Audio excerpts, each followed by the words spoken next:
Israel defence force (IDF) ने गुरुवार को फिलिस्तीनी संगठन हमास के 3 वरिष्ठ नेताओं की हत्या का दावा किया। इस हमले में गाजा सरकार का प्रमुख रावी मुश्तहा के मरने की भी खबर है। ऑपरेशन की डिटेल बताते हुए आईडीएफ ने कहा कि उत्तरी गाजा में एक अंडरग्राउंड कंपाउंड पर हमले में रावी मुश्तहा और 2 अन्य हमास कमांडरों समेह सिराज और समय औदेह की मौत हो गई। हालांकि हमास की ओर से इस पर फिलहाल कोई टिप्पणी नहीं की गई है। इजरायली सेना ने कहा कि तीनों कमांडरों ने उत्तरी गाजा में एक भारी सुरक्षा वाले अंडरग्राउंड कैंपस में शरण ली थी। इस जगह का इस्तेमाल वे अपने कमांड और कंट्रोल सेंटर के रूप में भी करते थे।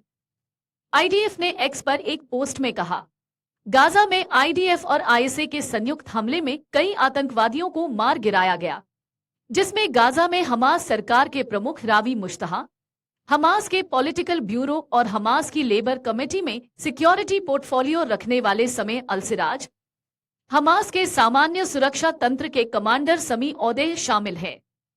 आईएफ के लड़ाकू विमानों ने उत्तरी गाजा में एक किलेबंद और अंडरग्राउंड कंपाउंड में छिपे आतंकवादियों पर हमला किया और उन्हें मार गिराया। आईडीएफ ने आगे कहा, यह कंपाउंड हमास के कमांड और कंट्रोल सेंटर के रूप में काम करता था और वरिष्ठ कार्यकर्ताओं को लंबे समय तक इसके अंदर रहने में सहूलियत थी।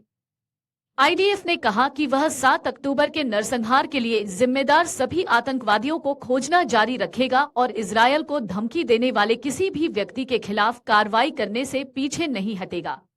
मुश्तहा हमास के एक टॉप नेता याह्या सिनवार का करीबी सहयोगी था, जिसने 7 अक्टूबर को इजरायल पर हुए हमले की साजिश रचने में मदद की थी, जिसमें 100 से अधिक लोग मारे गए थे। पिछले सप्ताह लेबनान के बेरूत में एक हमले में इजरायल ने हिजबुल्लाह प्रमुख हसन नसरल्लाह को भी मार गिराया। अगर आप ये वीडियो YouTube पर देख रहे हैं तो हमारे चैनल को सब्सक्राइब करें और बेल आइकन को दबाना ना भूलें। अगर आप Facebook पर ये वीडियो देख रहे हैं तो हमारे पेज को लाइक करें।